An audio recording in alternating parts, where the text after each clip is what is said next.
আরাম দাদা এই বসো বসো তুই পড়ে যায় হ্যাঁ আর তুই পড়ে যাও ডাক্তার সাহেব হ্যাঁ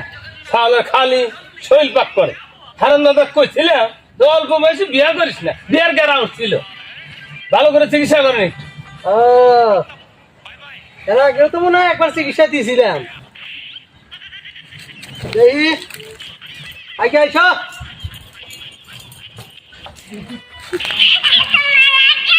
হ্যাঁ আর তো সবসময় বুকের মধ্যে দুকুর দুকুর করতেছে শরীরে কিছু নাই তো শরীর কিছু নাই এই জ্বর আছে না এবার ধরে রাখো 5 ঘন্টা করে ধরে রাখো এই তুমি মারিও না 5 ঘন্টা ধরে রাখো দেখছে বা জ্বর ছিল আসলে তো আমাদের পোলাপান বোঝে না কি ওষুধ লেখমু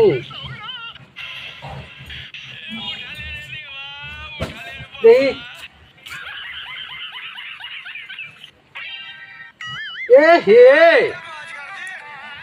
এত জ্বর ঠিক মতো দেখে পাইলাম না থার্মোমিটার ছোট হয়েছে এই থার্মোমিটারে জ্বর ধরল না পরে আবার একটু পরীক্ষা দিব বুঝছো 40 বছর পরে একটা পরীক্ষা দিব এই পরীক্ষাতে বোঝা যাবে যে আসলে কি হয়েছে আপাতত একটু ওষুধ লিখে দিই হ্যাঁ যে ওষুধ এটা তো ই হবো না দেখি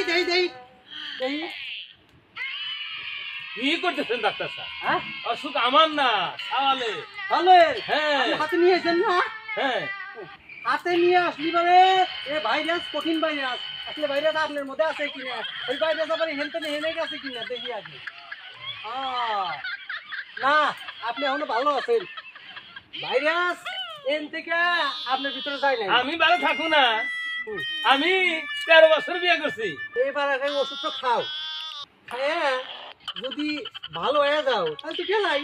আর তাহলে হলে এসে পরীক্ষা করে দেখে ডাক্তার সাহেব অত পরীক্ষা আমাকে দিয়ে না আমি মেলা পরীক্ষা দিচ্ছি আগে খালি ফেল করছি আরে বাবা হে পরীক্ষা না খালি কথা কর ডাক্তার সাহেব নিলেন তো আচ্ছা এটা হে পরীক্ষা না বাবা এটা হে পরীক্ষা না এটা ডাক্তারি পরীক্ষা ইনশাআল্লাহ এই ওষুধ খাইলি আমার কথা যে এই ওষুধ খাইলে ওয়াই ভালো আনবো আর নইলে একবার মরে যাবে 1 নাম্বার ওষুধ তো খিলাইবে এই সব যখন ঘুমাইস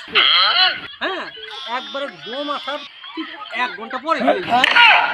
2 নাম্বার ওষুধ তো হইলো